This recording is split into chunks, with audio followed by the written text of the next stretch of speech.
सूरज पर 24 घंटे रहेगी आदित्य की नजर। ये बड़ी जानकारी हम आपको दे रहे हैं। हर मिनट एक तस्वीर भेजेगा आदित्य। इसरो को एक दिन में 1440 तस्वीरें भेजेगा आदित्य और इस तरीके से सूरज के बारे में अहम जानकारियां आदित्य भेजेगा इन तस्वीरों के माध्यम से।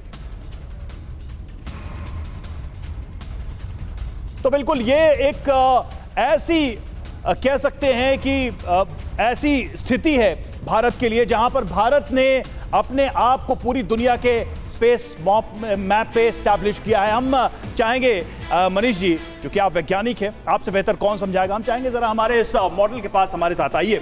मैं समझना चाहूंगा, मैं चाहूंगा कि दर्शकों को आप आसान शब्दों में समझाएं कि ये पूरा प्रोजेक्शन होगा कैसे। ये जो PSLV है जिसके माध्यम से आदित्य L1 को स्पेस तक ले जाना है, ये पूरा प्रोसेस होगा कैसे, पहले मोमेंट से लेकर आखिरी मोमेंट तक क्या होने वाला है?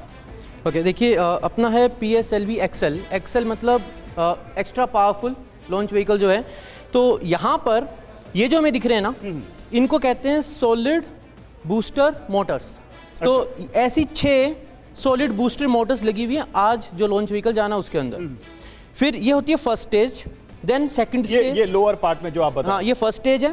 तो फर्स्ट स्टेज जो है इसके अंदर भी सॉलिड प्रोपेलेंट होता है, ठोस। और ये भी ठोस होते हैं, तभी तो सॉलिड बूस्टर मोटर कहते हैं, सॉलिड बूस्टर इंजन भी कह सकते हैं। ये होते हैं 6।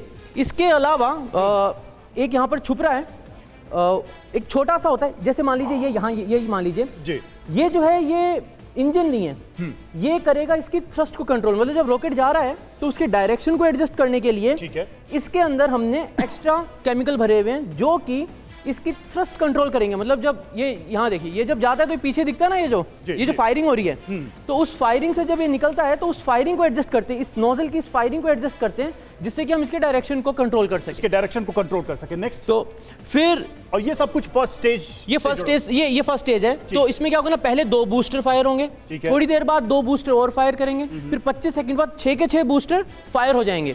तो फर्स्ट स्टेज फायर हो गई, सारे बूस्टर फायर हो गए, ये लिफ्ट ऑफ हो जाएगा। लिफ्ट ऑफ जब ये हो जाएगा मतलब फिर वो बोलते हैं ना अनाउंसमेंट होता है। मैं रोक रहा हूं, ये जो बूस्टर्स फायर होंगे 6, ये लिफ्ट ऑफ के लिए है या किसी खास डिस्टेंस तक ले जाने के लिए? लिफ्ट ऑफ के लिए हमें ग्रेविटी जो है उसको हरा के उठना है। ठीक है। ये तकरीबन 3,40,000 किलो का पूरा रहता है, तो हमें उसको हरा के उठना है। अपना तकरीबन 1500 किलो का, बेसिकली आसान शब्दों में कहें टेक ऑफ। हाँ, ये टेक ऑफ लिफ्ट ऑफ है। फिर एक अनाउंसमेंट होता है लिफ्ट ऑफ नॉर्मल। तो लिफ्ट ऑफ नॉर्मल मतलब हम जैसा चाहते थे वैसा लिफ्ट ऑफ हुआ। ठीक, राइट। फिर जब इसका पूरा जो पार्ट है इसमें आई थिंक 139 टन यानी 1,39,000 किलो इसके अंदर प्रोपेलेंट है। जब वो खत्म होने लगेगा तो यहाँ पे थोड़ा जूम करिए, इस पे ये पार्ट इंपॉर्टेंट है। तो जब ये खत्म होने लगेगा तो ये फायर होंगे। यहाँ पे भी अगर ये छोटे छोटे दिख रहे हैं, ये फायर होंगे क्योंकि हमें इसको सेपरेट करना है। तो ये सेपरेट करने के लिए इनको फायर किया जाएगा। तो ये वाली स्टेज अलग रह जाएगी, सेकंड स्टेज आ जाएगी। सेकंड स्टेज में हमारे पास है लिक्विड, ये था सॉलिड, इसमें है लिक्विड। तो लिक्विड वाली स्टेज फायर होगी तो वो होगी स्टेज 2 का इग्निशन। फिर वो ऐसे लिखा हुआ PS2 इग्नाइटेड। ये सॉलिड लिक्विड हम जो कह रहे हैं बेसिकली फ्यूल है। तो लिक्विड फॉर्म में है फ्यूल यहाँ पर, जैसे मतलब अपना लिक्विड फ्यूल पेट्रोल जैसे ना, वैसे तो यहाँ का जो प्रोपेलेंट है वो लिक्विड फॉर्म में है। जब ये स्टेज खत्म होने लगेगी तो यहाँ देखिए, यहाँ पे फिर हमें छोटे छोटे जो दिख रहे हैं, ये क्या करेंगे ना, ये इस वाली स्टेज को नीचे धक्का देंगे, इस वाली स्टेज को ऊपर उठाएंगे जिससे कि फिर से सेपरेशन हो जाए। फिर हम फिर से आएंगे, ये वाला पार्ट है, ये फिर से सॉलिड है, ये होगी स्टेज 3। और फिर स्टेज 3, अब जब हम इस स्टेज में होते हैं ना तो ये पार्ट खुल जाता है। इसको कहते हैं पेलोड फेयरिंग। थर्ड स्टेज पे पहुंचने के बाद वो ये पार्ट खुल जाता है। ये क्यों खुल जाता है? क्योंकि तब तक हम इतना ऊपर आ जाते हैं कि अपना एटमॉस्फेयर हमने क्रॉस कर दिया। तो लगभग कितना ऊपर? एटमॉस्फेयर क्रॉस कर दिया अपने वातावरण से बाहर निकल गए। क्योंकि पृथ्वी के वातावरण से बाहर निकले बिना अगर इसको खोल दिया तो सैटेलाइट को झटके लगेंगे, गर्मी लगेगी। जब आप कहते हैं वातावरण तो आप क्या कह रहे हैं? आप ग्रेविटेशनल वातावरण कह रहे हैं या फिर जो हमारा ये अपना एटमॉस्फेयर है? क्योंकि एटमॉस्फेरिक फ्रिक्शन की हीट से बचाने के लिए हमने पेलोड फेयरिंग लगा रखी है, इसको कहते हैं पेलोड फेयरिंग। तो ये सेपरेट हो जाती है, तो ये खुल जाता है। तो यहाँ पे आदित्य क्लियरली विजिबल होगा, आदित्य है और स्टेजेस हैं। जब ये स्टेज कंप्लीट हो जाएगी तब आती है स्टेज 4। स्टेज 4 में इसरो ने क्या किया ना, एक नई कैपेबिलिटी बनाई है।